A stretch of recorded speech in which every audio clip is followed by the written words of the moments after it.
Better Than You Remember, right? That's the name we're going with? Yeah. Okay. Yes. I didn't know if it was Better Than You Remember, Better Than We Remember. Better Than You Remember. Better Than You Remember, okay. Podcast 1. Wrong name throughout. Okay. Are you ready to go? I'm ready, man. Okay. Well then, this is the first one. This is Better Than You Remember, Big Trouble in Little China. Yeah, episode 1. Episode Season 1. Yeah, This so is this it, man. is gonna suck. Okay. Well, I am Mike Moliterno. Tony Marr is here. Hello. We're going to be talking about Big Trouble in Little China. I think one of our favorite movies. It's up there, man. It's definitely up there. Okay. So, yeah. Well, just to start off, I would say that when viewed in the right context, Big Trouble in Little China is one of the best movies of all time. Is that too much? In the right context. In the right context, sure. In the right context. Sure. Yeah. In the right context, Geely Right. was the best movie of all times, too. No. Well, no. Yeah. All right, this is going to get ugly fast. But in the right context, Big Trouble in Little China, almost as much as any other movie, knows exactly what it is, Right. leans into it, and then just does it. Yeah, and I think that's why I liked it so much, because it's like the people that made the movie looked like they watched all the other movies that we loved growing up as kids, and Yeah. just kind of went with it. Just like you said, they leaned into it. They knew what it was, and that's what it is. Yeah. Every 14-year-old boy should love this movie. Yes. Yeah. And every 30-something. And former 14-year-old boys. Right. Exactly. I think it has one of the best plots of all time. Okay. It does. It has one of the greatest lead characters of all time. I agree with you 100% Right? on that, yes. And I think it's maybe one of the only movies, it may be the only movie I've ever seen to use the concept of one character is going to be in an entirely different movie than the entire rest of the movie exists. We're going to have the movie, and then this one character, he's the main character, almost doesn't exist in that movie. Right. He's in a different movie entirely. It definitely came across that way, too. Right. And you're right. And we'll talk about Kurt Russell that's who we're talking about. Yeah, right. We'll Jack talk Burton. about him later when we get to the casting and all of that. Well, I guess let's just start off. What do you like about this movie, or what do you love about this movie? Okay, so from nostalgia point, this came out and Asian culture influenced a lot of what Hollywood did, at the time. So you had The Karate Kid that came out slightly before this. It actually went up against Karate Kid Part 2 the same month it came out. This was 86? Yeah. Okay. So Karate Kid 2 came out later that month. You still had the Bruce Lee stuff going on. Right. You had, Yeah. The Last Dragon. So it had... Is that out? It was out. It was, I think, right before it. Oh, okay. Yeah, but it was just one of those things that leaned into it. And, at the time, Kurt Russell was one of the greatest actors, in my opinion, during the 80s. And today, He has a weird career. I don't know. I'm not saying he's a bad actor. He just has a weird career. No, you're right. This is probably about the height of his fame, and he's still sort of an unknown actor who's never been in anything big. Right. Yeah. Well, because he was in...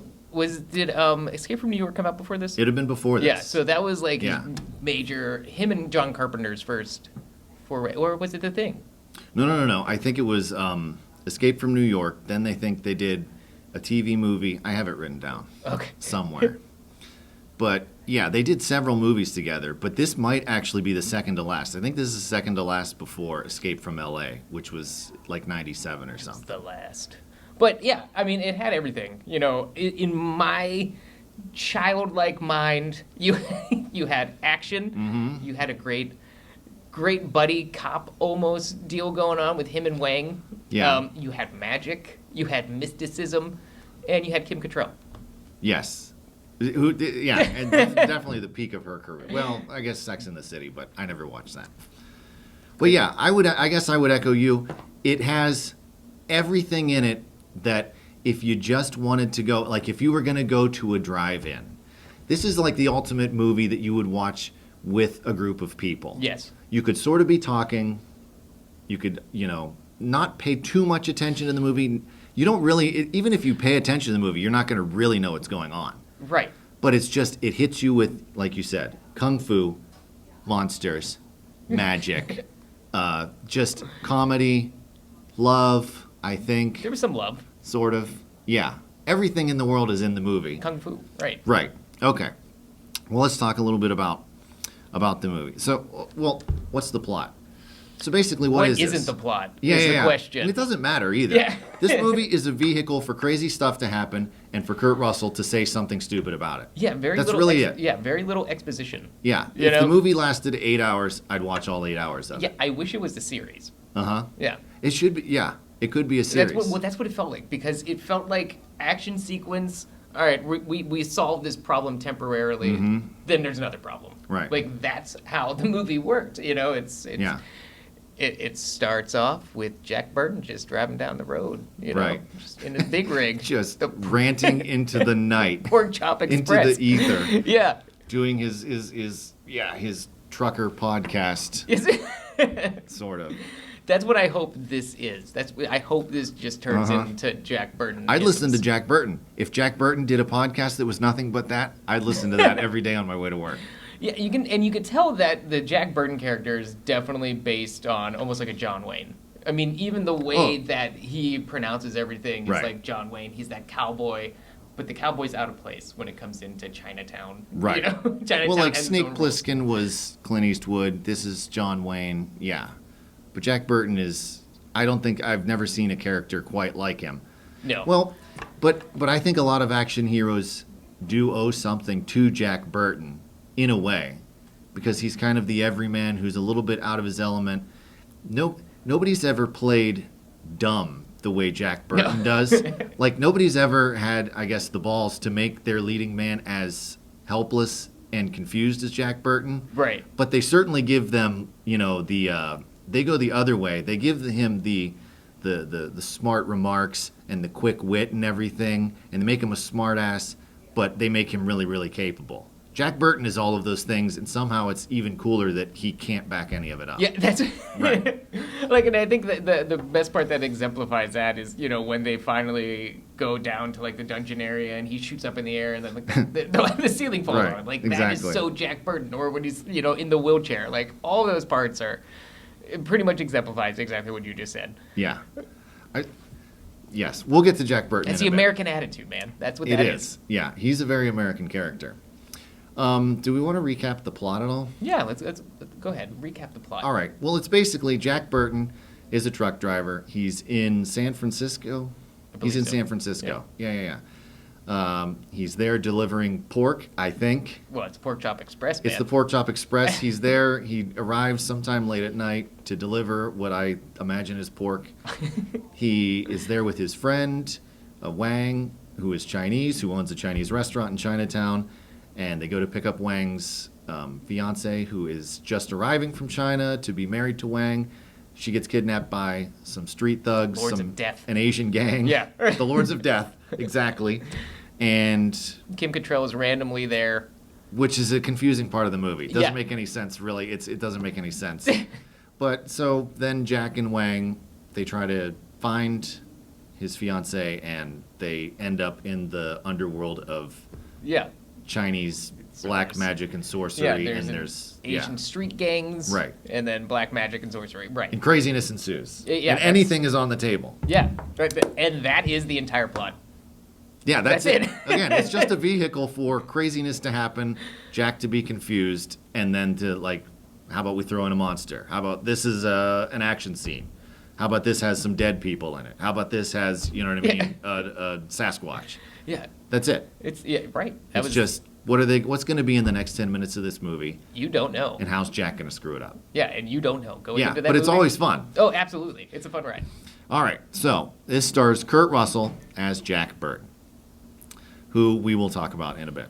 Also in the movie is, as we said, Kim Cattrall as Gracie Law. So this would have been right after Porky's, right after her stint on Police Academy. And then Dennis Dunn, who is Wang, his friend, who apparently they wanted Jackie Chan to play Right. Wang. I don't know why they didn't get Jackie Chan. One of the guys who's in the gang looks like a young Jackie Chan. Yeah. There's Every a couple- time I watch the movie, whoever I'm watching it with says, "Is that Jackie Chan?" But it's not him. It's one of the guys. Yeah, I don't know I know which gang what he's you're a talking part about, and also there is that one guy that's in every '80s movie. He always plays a villain and has no lines. He dies in them all. Yeah. He always dies. Like he was in Tango and Cash too. He was like the torturer. Yeah. I think he played Genghis Khan in Bill and Ted's Excellent Adventure. Well, I think you're right. But I don't think he died in that one. Well, you don't know. It's the only movie he lived. You don't know. That's true. Yeah. But Dennis Dunn, he plays Wang. Then you have James Hong, who is one of those guys that he's apparently, I thought I knew him from more movies, but he's apparently only in like 3 movies I've ever seen, and one of them I barely remember, and that's Three Ninjas. Yeah, he's like a ton of movies. But I looked his IMDb up, and I've only seen 3 of them. Also, but I thought he'd been in like I just swore, I'd have bet you I've seen him in 15 movies. He's such a memorable person, so right. Maybe it's like one of those, what is that, the Mandela effect when you think he's in a bunch of movies. Maybe. And he was also in The Golden Child. I've never seen The Golden Child. Okay, so we'll talk about that in a minute, but they rushed this movie, the production on this movie, to beat The Golden Child because they're like, they have Eddie Murphy. Right. Like, we'll get killed if we push it out. And who's ever seen The Golden Child? Oh, have you? Is it good? It's a great movie. No, I don't know. It's a great movie. I never saw it. It looks stupid. Wow. And then who else do we have? Oh, I'm sorry. James Hong is David Lopan. I'm an idiot. Victor Wong. Victor Wong is yeah. I'm sorry, I got confused. Victor Wong is Egg Shen. James Hong, yeah. He's Lopan. He's the bad guy. He's the bad guy. Yeah. And here's another thing that always confused me. Why is Lopan in the alley at the very beginning when Jack and them pull in? Well, because the storms came in. The 3 storms. But he's in a but they go to like this great length of like he has no flesh. He's not a person. So he's this old man like in this temporary body, or he becomes like his spirit self. That's like his true form. But then like for some reason he's just this hobo on the side. Like they never explain it. It's just a random shot. It's confusing. It doesn't make any sense to me. Just to show him. So what was he? Was he a spirit? He was a demon. What is he? From what I understand, he was a person. Right. And well, that's the old one, right? When he's old Lopan. They never really explain it. I got confused. Yeah. It doesn't matter. It doesn't matter. It doesn't matter. Yeah. But Victor Wong is Egg Shen. He's the guy that's he was in Tremors. Mm-hmm. He was the shopkeeper who got eaten by the tremor. That was sad. And then Kate Burton plays Margot, the annoying reporter, who I guess, according to my wife, was also Meredith Gray's mom on Grey's Anatomy. Oh, wow. And then David Lee plays Eddie Lee, who's just there. Who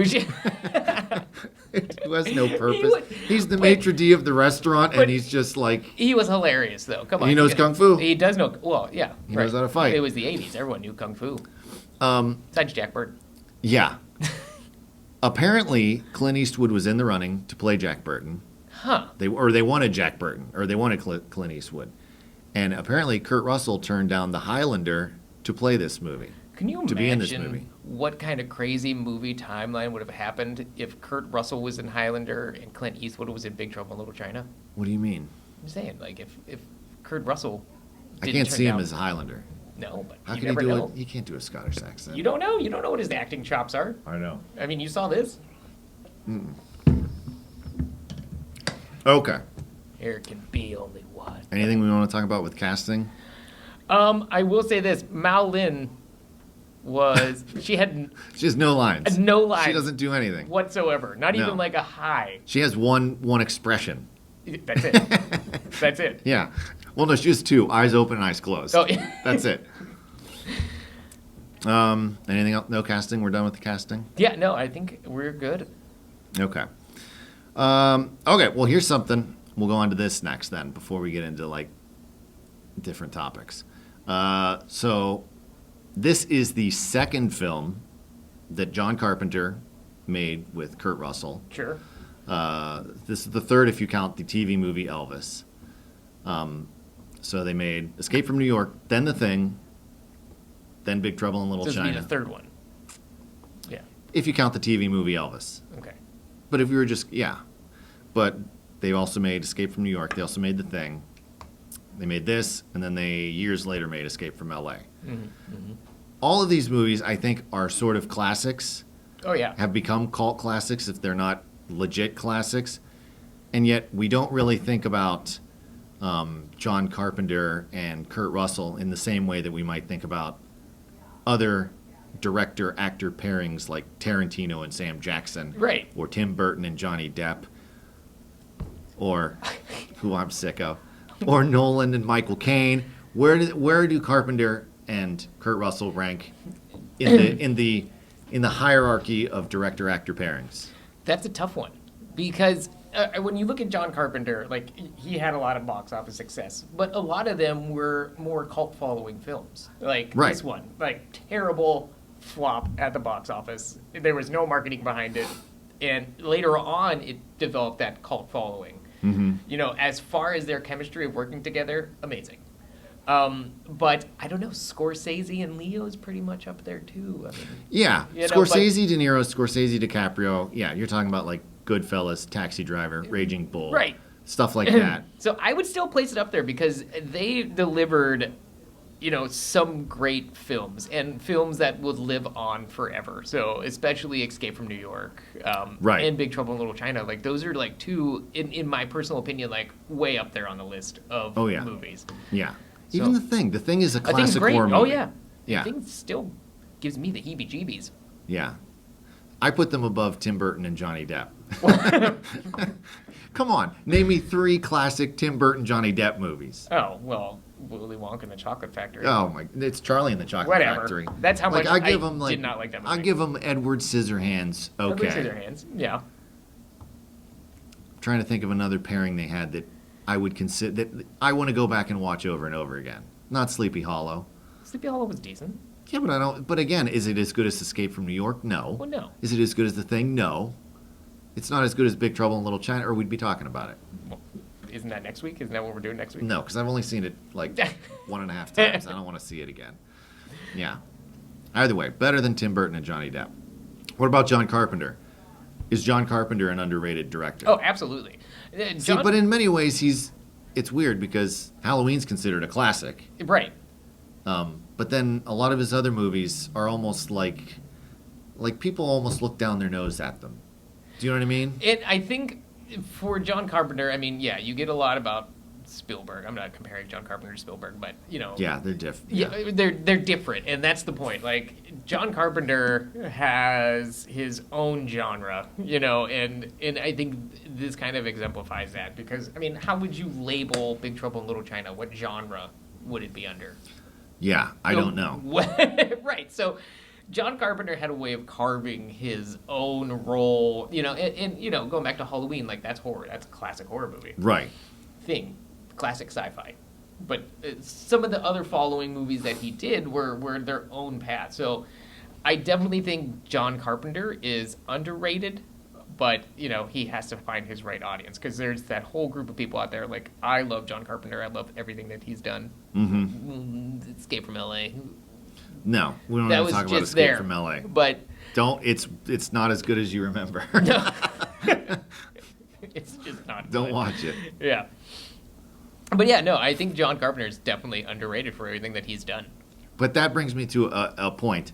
We'll get back to John Carpenter.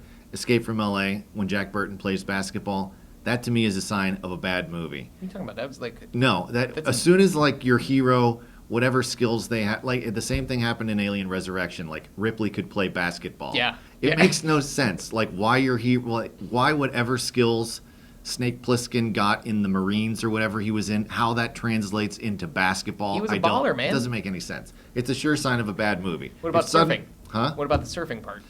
Oh, gosh. I put the surfing part up there with... Well, again, and there's another one. That's why Die Another Day is a bad movie. Again, see, surfing. Basketball, surfing, if all of a sudden people start surfing or playing basketball, it's a bad movie. What about badminton? I've never seen it. Yeah. Snake Plissken would be excellent at badminton. I'm sure he would be. Yeah. Excellent depth perception. But yes, I think John Carpenter is a little underrated, even though The Thing is considered a classic, even though Escape from New York, I think, is a classic, even though Halloween obviously is a classic. Yeah. But you also have Assault on Precinct 13. Yeah. You also have Christine, which got good reviews, which is still a good horror movie. It's Stephen King, too. I mean, you can't go wrong. You made a car scary. Right. You know what I mean? How do you make a car scary? Work. Well, Maximum Overdrive. Yeah. That was kind of They Live. Yeah. Which is also sort of another cult classic. You know what I mean? Hyperman. And all these movies are very, very different, too. Right. Okay. Well, let's go on. So this movie started out, oddly enough, as a Western. Yeah. Right. And so, yeah, it was in the 1890s is when it was supposed to take place, and a cowboy. Originally set in the 1880s. 1880s, okay. With Jack Burton as a cowboy who rides into town. And I think they steal his horse. I think that was the thing, is he's trying to get his horse back. Was his horse named Porkchop? I don't know. That would have been amazing. I don't think it is. Yeah. I think that was added. Yeah, and apparently he was W.D. Richter probably added that. a terrible gunfighter. Was he really? So he was supposed to be like a crack shot where you could throw something like a penny up in the air and he'd shoot it out of the air, but in a gunfight he was never able to hit anyone. So that was like the whole shtick of the entire movie. Oh. Okay, well maybe that kind of translated into the... Oh yeah, yeah. I didn't know that. Okay. But anyway, so that was written by Gary Goldman and David Weinstein. I don't know. Studio didn't like it. They bought the script, but they didn't like it. So they hired W.D. Richter to pretty much completely redo the entire thing. He set it in modern day San Francisco, turned Jack into a bungling idiot, and the rest is history. Yeah. Movie was a terrible flop. Opened July 2nd, 1986. It grossed $2.7 million. Yeesh. Its opening weekend. Yeah, that's not very good. And then total $11 million in North America. Had a budget somewhere around $25 million. Big flop. To talk about how big of a flop it was, it got beat out by Psycho 3. I didn't even know there was a Psycho 3. Exactly my point. Yeah. It got beat out by Psycho 3. Right. I mean, Aliens came in and crushed it later. Ferris Bueller was the same month. And, I didn't know that. And Karate Kid 2. Like, they all came out the same month. So you had some stiff competition, but still. Yeah. Still not good. Well, they rushed this out so fast because, again, they were trying to be the golden child. Right. So there was no marketing behind it. You know, they pitched it to Kurt Russell like, this film's going to be huge. This is going to make you a star. And then they did no marketing. Mm-hmm. But Kurt Russell still loves the movie. Oh, it's a great movie. Critics, I guess, mixed. Some liked it, some didn't. I don't think they got it. Whenever they did test screenings, apparently the audience loved the movie. They thought it was going to be a huge hit. Right. Yeah. One guy, who's this? This is Ron Bass in the Toronto Star. Loved Kurt Russell. Said he does a great John Wayne imitation. Let's see. But he's not just mimicking these heroes. He's using them to give his own character a broad satiric edge. Yeah. Exactly. You know what? I have that in my notes. Oh, do you? Mimicking these characters for a broad satiric edge. Right. Yeah. But that just goes to show you the box office is basically meaningless. Sometimes they get it right, sometimes they don't. Ferris Bueller's a great movie, and so is Karate Kid 2. Yeah, and Aliens. But Psycho 3, no. And Aliens. Right. Yeah, that would have been a good time. Yeah, that would have like good month to go see movies. Yeah, that would have been great. It's Big Trouble in Little China, also a video game. Yeah. Never played it. Have you played it? No. Okay. Also a board game and a card game and also a comic series. Yeah, they did a sequel in the comic books for Big Trouble in Little China. So it picks up right at the end when the Gula Beast is on the back of Jack's truck. Is that what it's called? I don't know. I'm just naming it that. Okay. Because I call it the Sasquatch. Yeah, the beast thing. Okay. Creepy. He looks friendly, though. He almost looks like he's smiling. He does look like he's smiling, but he has giant, creepy, sharp teeth. Yeah. The part when they first introduce him with just his eyes, when they pop out of the picture. Yeah. That part still. Yeah. Heebie-jeebies. Uh-huh. Yeah. And because I was watching it last night to get ready for this, and so now I know what's going to happen. Kim Cattrall has that door open for quite a long time before she realizes that there's a giant monkey that's about to attack her. You know what I mean? She's literally standing there for a good 2 seconds, looking right at it with a confused look on her face, and then the arm comes out. She's got to see it. I mean, how would you open up a door? No, but her face isn't like, oh, this is unbelievable, I'm terrified. It's still... Maybe it was a dark hallway. I don't know. You don't know. Yeah. I'm going to blend it in. Okay, let's talk about the legacy. Well, yeah, we'll talk about the legacy, and then we'll get into some random stuff. Ooh, I love random stuff that I found. Do we want to talk about the legacy? We can talk about the legacy. I don't have much. All right, well then don't talk Ra- about it. All right. All I have is basically Mortal Kombat stole most of its characters from this movie. Raiden is basically the Storms. Shang Tsung. Shang Tsung is from Lo Pan. And apparently Dwayne The Rock Johnson is making a follow-up, although not really any word. Yeah, I'm confused if it's a reboot or if it's just like, hey, here's part 2. Like, I don't know. 30 years later. It's not going to have the same characters. They're not like recasting Jack Burton. It's just going to be a follow-up. All right. Whatever that means. Doesn't make any sense to me. All right, so if you can, anyone in Hollywood, if you were to remake this movie, who would you pick as some of the characters? As Jack Burton? Yeah, Jack Burton. Start with Jack. Like maybe Ryan Reynolds could pull off Jack Burton. Oh, that's a good one, yeah. You know what I mean? Yeah. He could be an idiot. He could just be a smart ass. But he wouldn't be afraid to look stupid. Yeah. You know what I mean? I think Ryan Reynolds could maybe do it. I think The Rock could do it. I don't know how I feel. I mean, but Rock, he's too big. That's what I'm saying. He looks too much like a badass. Yeah, Yeah. Jack Burton. What I loved about him is like that's an any man attainable body. Like that is me going out and cutting the grass and looking like Jack Burton. But I almost wonder if now I can't think of his name. Dude from Mad Men. I was thinking, John Hamm. John Hamm. I was thinking, that would be a good one. I was thinking Chris Pratt. Yeah.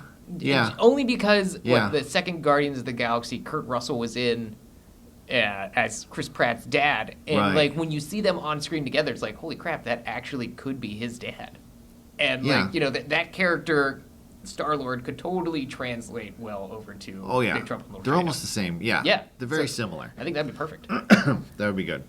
Okay, here's some random stuffs that I've... Rando stuffs. Just random, completely random. I don't know where to put it, so they're just going to fire it off. I counted 5 hells when I watched it last night. Yeah. Is there 5? There was the upside down underwater hell. I didn't write them all down. Yeah, it was... Right. But yeah, no, that was the hell of the upside down sinners, I think. Upside down sinners, yeah. Right. Yeah. Which is actually last night was the first time I picked up on that. Yeah, the different hells. Yeah. Well, no, not the different hells, but that was one of them. I thought hells they were like literal like other dimensional places where they would like curse you to or something. Well, that's what I mean. That kind of gets in the whole mysticism and magic of. But this was literally a pit. Well, yeah. That's literally what you do. Well, I didn't know that they literally did They're it. literally going through hell to rescue these people. So then are the other like hells that they talk about also in that building? Yeah, they have to be. Are they skinning people alive and like boiling people there too? That's what I'm thinking. It's just it's like it's way darker than I No, it totally is. Like I really knew. Literally going through hell to rescue these people. Going through hells. Yeah. To rescue these people. Yeah, and that's kind of like they just kind of like skip over it, like just gloss over it. Like that's probably the scariest part of that's another hell. The movie though, because those dead guys look pretty. Oh yeah. They look pretty real. Yeah. Okay, other randoms. Did you know there's an alternate ending? It's an alternate ending. You can watch it on YouTube.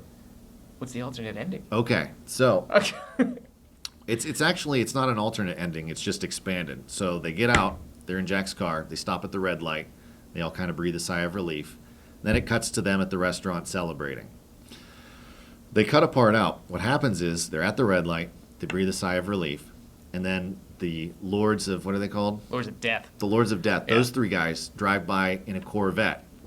What? Jack sees them, and the Lords of Death pull off like next to some dock, and he creeps up behind them and with his truck pushes them into the ocean.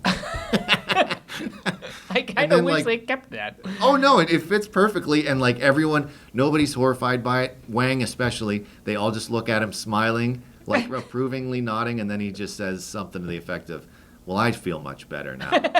And then they go to the restaurant. Yeah. I wish they would have kept that. They should have kept that in there. Yeah, that would have been perfect. Egg's office, Egg Shen. Yeah. That's the office of Ghostbusters. Oh, really? That's their office. It's I guess, the same building. I guess when you look at it, as soon as you see it, you're like, yes, of course it is. It totally does, yeah. Right. Huh.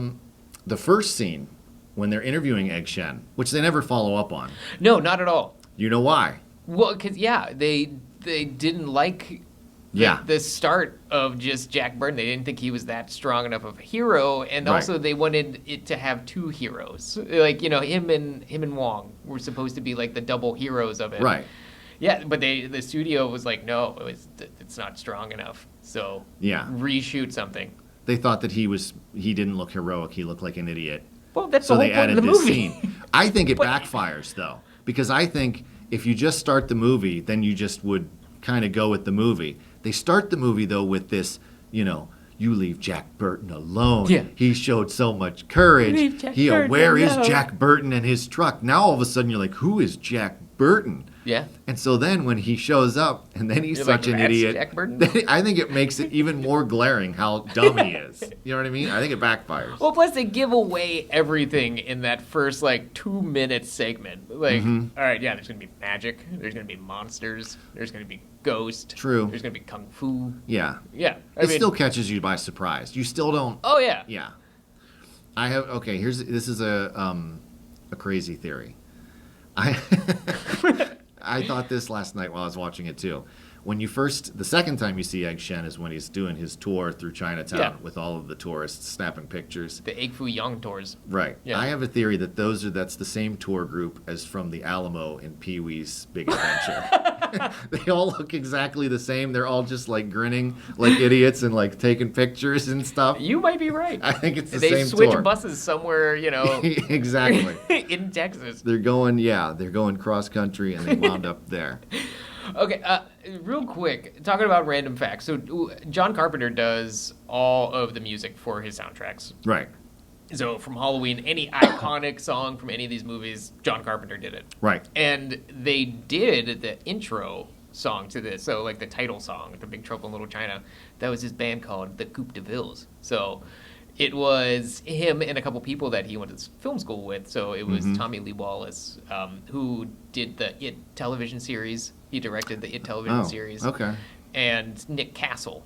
Who played Mike Myers? Who played Michael Myers. So who I think co-wrote Escape from New York. Yeah. Okay. Yeah, so it's just really random that that's his whole band. When you I look didn't at his know that. band, you're like, this is awesome. So Michael Myers is on the keys every time. That's what he plays, man. That's true. And he also sings the higher pitched parts in the Big Trouble song. Really? Yeah. I didn't know that. So yeah, there's Michael Myers for you.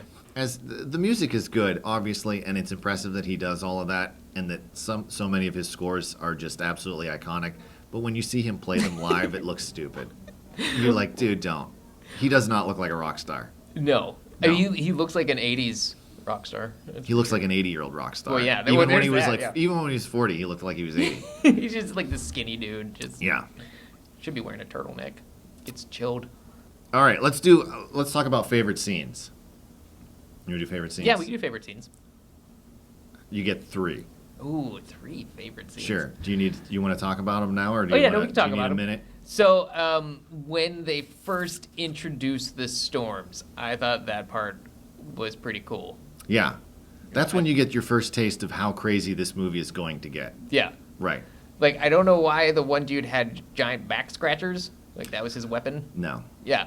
No. This. And their powers are confusing too, because the one dude is it's thunder, rain, and lightning. Well, no, it's wind, isn't it? Thunder, wind, and It's Is lightning, wind. Wait. I thought it was thunder, rain, and lightning. Okay, so the lightning dude, that's pretty obvious. That's The what I'm wind saying. It one, gets confusing because then rain, he always shows up with rain, but he has a wind power. Because he's Yeah. the dude blowing the wind, the Yeah. balls into Jack. Yeah, they got a little confusing. And then thunder can inhale a lot. Well, yeah, that was his whole thing. It doesn't make any That was the sense thing, though. It's confusing. Only used it. Well, he used it twice, but the second time it just. What are you doing, guy? I don't know. Yeah. Is that hard to carry? What is that? Okay, but why that scene then? Because again, like you just said, it introduces you to this crazy world. That's the first time. Up until this point, sure, there's a gang fight going on, but then it introduces you to the magic aspects of everything in there, and you're like, man, this is going to be a crazy ride. I have one thought about that scene because you have I don't remember what their names are, but you have the 2 gangs who are fighting. Yeah. Like the Wang Chings or Yeah, I forget their names. what are they called? I can't remember. They're the 2 gangs. There's the yellow who are the good guys and the red who are the bad guys. Right. And the storms are on the side of the red. Right. They're showing up as reinforcements for the red. So they show up and the red guys all run over with the yellow guys and they all look at the storms terrified. Yeah. And as the storms approach, they all are terrified of them. Because they all stop right. But I would think that the red people wouldn't necessarily be that terrified of them. They like live with them, and they know that they're there to help. Well, I think it's... Do you know what I mean? Maybe because they don't see them as often, and when they come in, like they're like, "Oh, this is really bad." Maybe that's it. Maybe. And if I just saw someone, shoot lightning out of their hands, I'd probably be a little like, "Whoa." Yeah, but if he was on your team, I'd be like, "Yeah." Well, yeah, no, I'd be happy if he was. You know what I mean? The cavalry's arrived. That's what I'd be thinking. Right. You have another one? Two more. Okay. Do you know them, or do you want me to do mine? All right. So, end scene when Jack catches the knife. It's all in the reflexes and throws it back. That part was pretty awesome. The whole movie's awesome. Yeah, that's a good one too. Right. I gotta think about the third. Go ahead. Okay. I'm going with drinking the magic potion. That's one of my favorites. When they drink the magic potion, they have one of the great lines. Jack says, may the wings of liberty never lose a feather or something. He totally doesn't want to drink the potion. He doesn't trust Egg. And then it all builds to the the scene of them riding down the elevator or whatever. Yeah, just giddy. Like, yeah. And then him just like, is it getting hot in here? I don't know. I don't even get it. But. There's been many times when I'm like, I think I've drank that potion before. I don't know. Yeah. The escape from the underworld. Basically, Which that one? the like the big one when he has all of them together. Oh yeah. You know what I mean? So basically, everything from him falling down with the wheelchair, not going down the well, to them getting out. I'm like counting that whole thing. Do you know what I mean? Yeah. Oh yeah. Yeah. So I absolutely love him grabbing the dude, saying, "Make one move," then the guy just destroys him. Yeah. Then he grabs him again, and they tell him to, "Come on, Jack, come on." And then he can't because he's grabbed onto this guy, and if he lets go, the guy will kill him. Right. He winds up almost dying in the wheelchair. The payoff of this whole scene for me is when he finally runs over the two dudes with the wheelchair, barely doesn't die. He's completely helpless also. He's not doing any of this on purpose. He runs back up, just lucky to be alive, just happy to be alive. And then Eddie and Wang are like, "Great job, Jack." And he goes, "Yeah." Like, what? Like, yeah. I didn't mean to do that. I didn't. Yeah. Well. And then I think it all ends for me with, all right, from here on out, it gets pretty normal. A lot of offices, a lot of warehouse, a good public front. We're going to follow the leader on 3, and we're going to get out of here. Ready? 1, 2, 3. We may be trapped. We may be trapped. Because he just opens the door, and they're all just standing there. Exactly. Yeah. We may be trapped. That was definitely up there. Right. And then my third is going to be the regroup after the White Tiger raid. I love all of the times when they regroup after they everything goes wrong and they have to figure out how they're going to do it again. But the regroup after the White Tiger raid, just because Jack is so confused, and I love when they start doing the exposition. Well, every time they regroup, the rest of the cast, for me, only exists for exposition. Yeah. They only exist to explain the movie to you so that you can run back in and just have crazy stuff happen. Then you pull back out, then that cast explains it all so that you can make sense of it, but Jack doesn't absorb anything. Right. So this is the first time they regroup after the White Tiger. Miao Ying has been kidnapped. For the eighth time. Yeah. Jack doesn't know what's going on. The reporter is there now. They mention David Lopan. She goes on this whole long tirade about who he is, and then Jack just looks at her and goes, "Who the hell are you?" Yeah. It's perfect. Right. And then, of course, batten down the hatches, or, everybody hang tight, hold down the fort, keep the home fires burning, and if we're not back by dawn, call the president. Call the president. Right. Yeah. It's beautiful. And I think, my last scene, I think, would be like the end fight scene, because, that's when you get to see Egg Shen and Lopan go at it. Once they go back into the underworld, Egg Shen has those little things that he throws at that worm monster. He throws rocks at everyone, and they It's like, they kind of blow up or something. Yeah, so that's when you see like, oh, Egg Shen's really powerful, and then Yeah. him going against Lopan was pretty awesome. The remote control battle, or he Yeah. uses his pinkies or Yeah, something. it was so ridiculous. Right. Do you have how about a favorite line? Oh well, There's so many. There's so many, but I still love the Jack Burton line. Have you paid your dues, Jack? Yes, sir. The check's in the mail. Like. Okay, well, I'm gonna go. See, that's pretty much right at the. That's maybe the first thing he says. Yeah, that's his first opening monologue.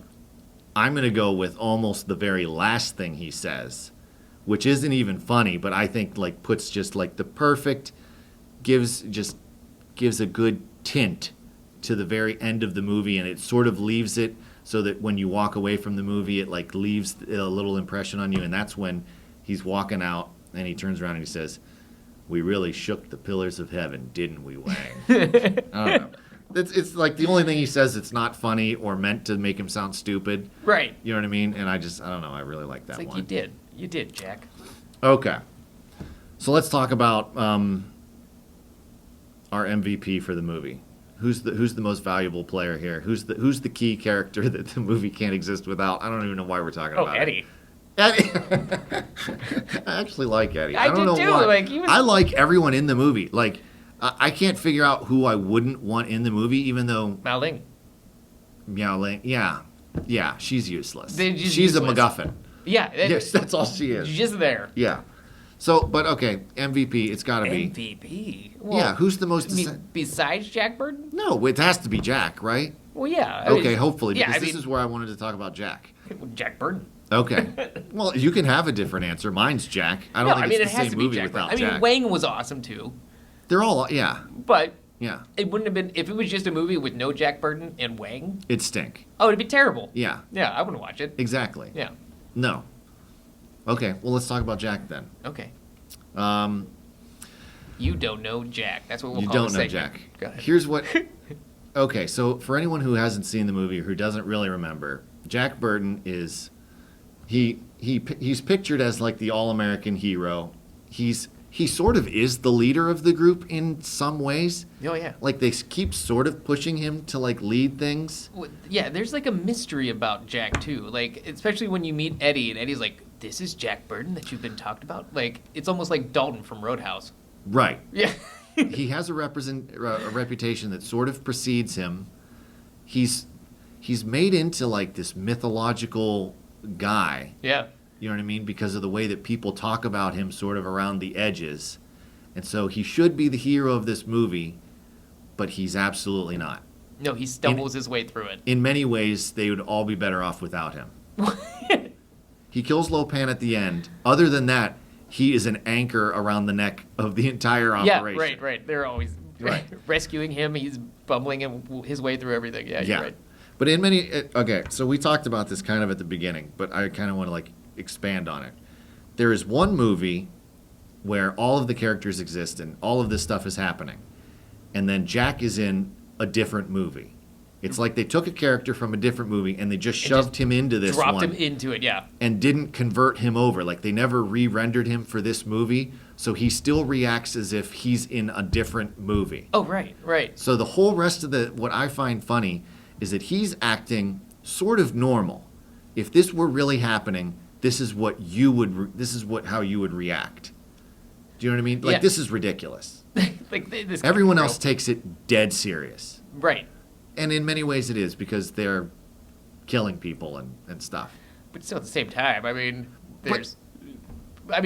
you're a truck driver. You know, you're the great American. Like he played football in high school, had been a quarterback. Like that's Jack Burton. Yeah. Oh, he definitely played football. Yeah, right. Yeah. Uh-huh. I mean, getting thrust into this world of magic and just like a totally different cultural realm. Like that's exactly what's happening. Like he just got off the ranch. He's coming here, and then this happens. Yeah. He wants to be helpful, but he can't. He can't even accept the reality of what's happening all around him. Right. How could you wrap your head around that? He's so far out of his element. He's confused at all times. He's angry about how confused he is. He's a little bit afraid. You find out like he's never fired a gun before. Yeah. You know what I mean? He's just not prepared for any of this stuff. And there are little parts, like, if you pick up on them when you watch the movie, like, when, you know, they'll ask him, like, oh, you think you can do this? He's like, yeah, sure. And then, like, he'll, like, look away, and, like, his face looks terrified. Like, Yeah. or he's just uncertainty. And that's, like, Jack Burton, man. He just puts on this big front, and it's like, we'll figure it out when it happens. One of my favorite parts is when they get into the underworld and they get kidnapped. They, like, escape from the hell of the people underwater or whatever it is. And they're now strapped to the wheelchairs. By this time, Wang has figured out we're in, like, this underworld. The storm's captured us. We're in a lot of trouble. This is probably David Lopan's hideout. This is probably his headquarters. We might be meeting Lopan. We're in serious trouble. This guy has my fiance. He's a sorcerer. He knows all of this stuff. And then he looks over at Jack as they're tied into the wheelchairs, and he says, oh, Jack, I think we're something to this effect. We're in trouble. I don't like the looks of this. Jack is so far behind. He hears what Wang says, and then he goes, where are we? Yeah. He just wants to know where they are. He's so, like, Wang is way out here, like, we're about to be, like, sent to the hell of this, and Jack's just like, where are we? Yeah. That's what I love. It's like, how did you not listen to anything that I was just saying? No, he's not ready for this at all. No, he's just trying to figure out a way out. Exactly. 2 foot thick steel doors. What's that? 2 foot thick steel doors. Yeah, that's right. We'll chew our way out of here. Every single thing he says is fantastic. But yeah, he beats himself up. He's incapacitated for the big fight. He throws his knife away. Wang single-handedly beats up most of the people. Well, right. Yeah. Even when he does actually do something good, it's usually on accident. I just want to see Wang chop a bottle in half. You know? Yeah. That's all. Yeah. Every time I see it, I think it's going to change. Right. I'm like, he's going to do it this time. Jack Burton, I think, though, should be in every single movie. Like, if they did that to every movie, it would be better. Well, and you could do that, too, because that's pretty much what they did with this. Like, you could put Jack Burton in Star Wars. Yeah. Well, I mean, don't get me wrong, like, you know, Han Solo is kind of like Jack Burton. Yeah, in a way. Give it that, but it's like point counterpoint, because some people get really into Star Wars, and then some people will roll their eyes. So, like, this is what I think is so brilliant about the movie is you can appreciate it on both levels. You can like it and roll your eyes, because Jack Burton sort of gives you permission to, because he's constantly pointing out how ridiculous all of this is. And, like, every single time that like, another part is when they're when he's wearing the blue bathrobe. he's pissed off because he can't get his insurance claim for his truck. And, like, the music turns on him ominous, and the dad's going to explain to him about, like, Lopan, and, you know, he's a spirit. He's like a nightmare. In any other movie, that guy, Jack Burton, absorbs that information, realizes the gravity of the situation, and is terrified. And his reaction is, what? Yeah. That's it. His reaction is, what? And then Kim Cattrall comes in and just starts talking about David Lopan, too. Yeah. It's like, how do you know? And then the other thing I will say, like, he's the only person not taking anything seriously, has no idea, like, how much danger they're in. Sure. And yet, at the same time, the whole rest of the cast, as serious as they take it, I always get the feeling that they're sort of like kids playing a game. Yeah, right. It feels like a fun adventure. Yeah, to them. it's almost like they're going, like, like they're doing this on purpose because this is what, like, they just don't have anything better to do. This is a fun thing for them. It's almost like make-believe time. Yeah, it's like if the Goonies happened. Yeah. That's what it feels like, adult Goonies. Especially just the way they talk. They're like, well, we have to because David Lopan is the guy who does this. And you're just, it's like, are you making this up just so we have to go in there? You can just leave. Right. That's what you could do. Exactly. Sorry, Mylan. All right. Who's the weakest part of this movie? I mean, come on. Who could you recast, or, like, what character just stinks? Mylan. Meowlin? Is it Meowlin? Meowlin? I don't know. Maybe it's just Mylan? Super Troopers is seeping into my brain. Yeah, you could recast her. But nobody's other than bad, her, though. Yeah, I was gonna say, other than her, like, that would be a tough call. Mm-hmm. Egg Shen did great. Victor Wong. Yeah. I don't even mind Eddie. Was amazing. Yeah, no, I liked Eddie. Kim Cattrall. Get rid of Kim Cattrall. See, I think Kim Cattrall not a great actress, but the movie she's in like work because she's not supposed to be, sort of. I could see that. Like Police Academy, Porky's. I liked her. This. I liked her in Police Academy. I liked her in Porky's. It was But even this one, she's saying lines that aren't good. Well, yeah, right. And you could definitely tell because she was like a huge stage actress, and this is like the first time you really see that come out. Besides like the other two, but like the way that she delivers the lines is almost like she's in a stage play. She reminds me of like a 1950s like private investigator in this, just like the way that she delivers her lines. Like that's what it reminded me of. And they could have had a whole different, like, the whole thing with her showing up at the airport for the other lady is just confusing when it doesn't have to be. I don't get it. I don't get it. Okay, was she a reporter? Was she a lawyer? What was she? She's a lawyer. Okay. She says that she was there to make sure that this lady's rights weren't taken away. And I guess the Lords of Death were just looking for any Chinese person to steal, and they were going to steal her, but because Jack was, kind of hitting on Kim Cattrall, he interrupted it, so they ended up stealing Miao Ling. I can't remember her name. Miao Lin. Yeah. There it is. They stole her instead, so that's why she's like, well, it's kind of my fault.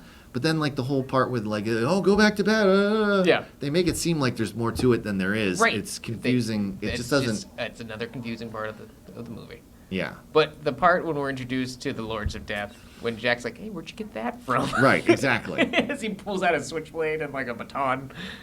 And I always think, every time I see it though too, when they like sweep him off his feet, when the dude sneaks up by, that looks like it hurts. Yeah, it did. It really did. So many times in an action movie, you see a person like, it's something as simple as that, just sweep the guy's legs and watch him fall.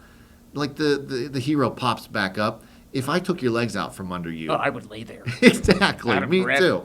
And you can tell, like, it looks like it hurts, and Jack's like, oh man, that hurt. Yeah. Yeah. Well, I mean, the leg sweep was probably the most brutal move you could do in the 80s. Oh, yeah. Daniel LaRusso. Exactly, yeah. Sweep the leg, Johnny. I know, yeah.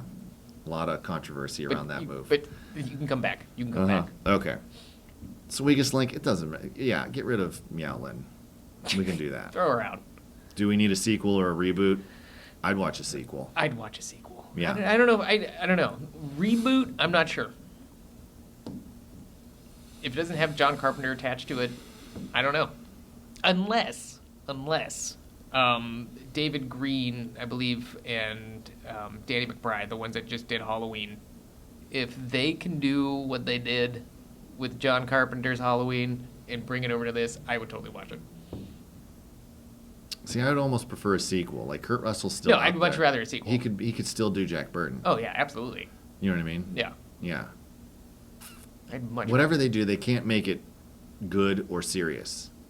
No, absolutely not. Right. It has to be in the same vein. Yeah. And I think they could totally get away with it. So here's something I wanted to ask. So basically, Snake Plissken, Kurt Russell's character from Escape from New York, and Jack Burton are very similar. Right. Snake Plissken's a little bit more serious, but he speaks mainly in sarcastic comebacks. Right. Except in kind of a Clint Eastwood whisper sort of way. And Jack Burton is sort of a John Wayne, but also sarcastic. Which character do you like more? Snake or Jack? Personally, I would go, like, personality-wise, Jack. If I got into, like, a fight against gangs of marauders, Snake Plissken. If the crazies are coming, I want Snake. Yeah, absolutely. Right. Snake is a trained killer. Right. Jack Burton, no. I mean, he'll get you out of some stuff. Maybe. Yeah. It's going to take a lot more effort. Yeah. You're going to have to do some heavy lifting. But who would win in a fight? Oh, just Snake. Definitely. You never know, man. Snake throws a knife at him, Jack catches it, all in the reflexes. Yeah. But Snake, I mean, he has guns. Yeah, Snake's going to win. Why? Yeah. All right. Snake Plissken versus another Kurt Russell character, Captain Ron. Oh. It's been a long time since I've seen Captain Ron, but I'll go with Captain Ron. I'll take him with the points. You know what I mean? Are they fighting on a boat? Oh, yeah. Oh, okay. Then yeah, Captain Ron, of course. Well, I mean, if he falls in, though, Snake could surf back.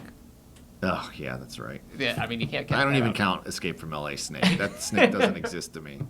He had the flu. Yeah, That was it. I don't know. Terrible movie. And he's also good at, never mind, I can't think of it. So, all right, I would go with Jack.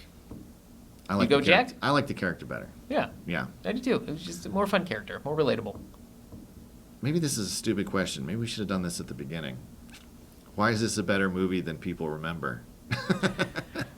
Well, no, I We've think it's a covered it good all. way Now to go. end it, though. Sure, yeah. And that's the whole point of this podcast. Is it nostalgia? That's why it's a good movie, or is it just a good movie? Can you continue watching it throughout the ages? I think that Big Trouble in Little China is a great movie. That's and people should love to watch this movie because it has everything that you want. It has action. It has comedy. Some of the special effects are a little dated, but that's just to be, expected. So yeah, it's a great movie. It has everything you want, and Kurt Russell. Oddly enough, see, I think this is one of those great family movies that people should watch.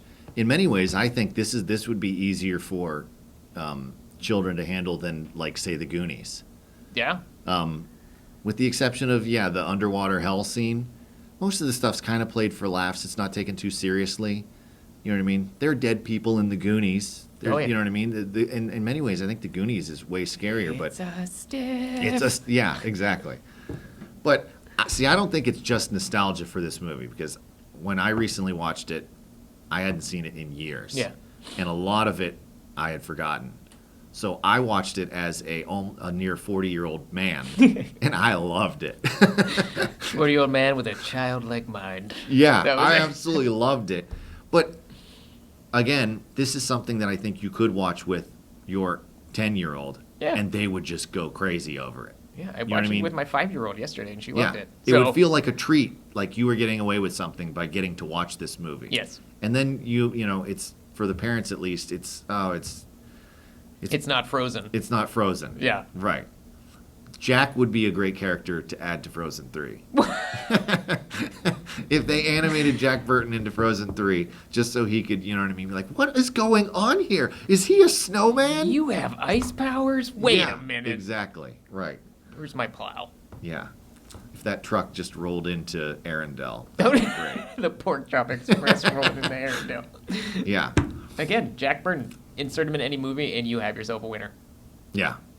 Well, I think this movie is better than people remember because, and I think that the special effects kind of aging a little bit help it. It looks great. I think they look great, and I think it's better that they look dated because I think this is a movie that ages well. Its flaws age well. Sure. You know what I mean? It was never intended to terrify you. Right. When you know what I mean, when the creatures come out and everything, it's meant to just be totally unexpected, and then it's supposed to make you laugh. So them looking not the best anymore works. I will say everything that they did with this movie played to their strengths and played to it lasting and being good upon repeat viewings. And that's what makes it awesome. Yeah. I will say the Guardian looked really good. Which one is that? The thing with all the eyes that was floating around. Oh, yeah. That was actually really cool. It doesn't even need to be. No, it didn't need to be there at all. It has no purpose. It has no point. And then they even they cut to it randomly to just show it licking itself. Yeah. And you just why? It doesn't matter. But they're just like, well, we have that, so it doesn't matter. David Lopan knows we're here now. Yeah. And the thing, whatever that comes out, the spider looks fantastic. That thing looks. Oh yeah, it was terrifying. Yeah. It reminds me of what movie was it? House. You ever seen the movie House? Oh, boy. I think I saw House 2. That was the one with, the grandpa? I don't remember. Well, in the first House, there's this part when he's, having all these Vietnam flashbacks, and he opens up a door, and this giant thing reaches out and, terrified me. But, yeah, it looks almost like that. So I don't know if they just borrowed it for the movie. Okay. I think this movie is fun. They throw everything in the world on the screen. You're going to get your money's worth. Absolutely. You know what I mean? You are going to get your money's worth. Then some. And then some, yeah. I think it's funny. It's interesting. It has action. It has adventure. It has monsters, fighting. Kurt Russell. It has Kurt Russell, exactly, who's wearing moccasins for some reason. Why is he wearing moccasins? His boots are weird. They always bother me. They were It's weird. like he's. They were like wrestling boots that go like an 80s They're wrestler lace would up. wear those. They look Native American. They did. They You look don't like know. they're made of like. I mean, you don't know Jack Burton's past. Deer. I'm just saying they don't look like. You know what I mean? I don't know. They just. I would they look weird. Totally rock his poncho. They kind of look like women's boots. They did. But Yeah. it was the 80s. Well, did they wear women's boots in the 80s? I don't know. I don't know. I don't know. I would totally rock that poncho, and I really want that the cutoffs shirt. Oh yeah, they sell that. You can get that. I know. Yeah, you can totally get that online. Right. Anything else? Random thoughts? No, watch this movie again. Yeah, definitely watch this movie again. Watch it with your kids, or just watch it by yourself. And then, yeah, just wait for Jack to say something. That's all I do. That's it. Yeah. Just play a game where you take a shot every time Jack Burton says something dumb. Yeah. And then you have to watch. You'll finish the movie the next day because you're not gonna make it far. 20 minutes in. Yeah, exactly. Passed out on your couch. I saw him pull into Chinatown. That was it. Exactly. All right. So we're done. We're done. Watch it. Watch it.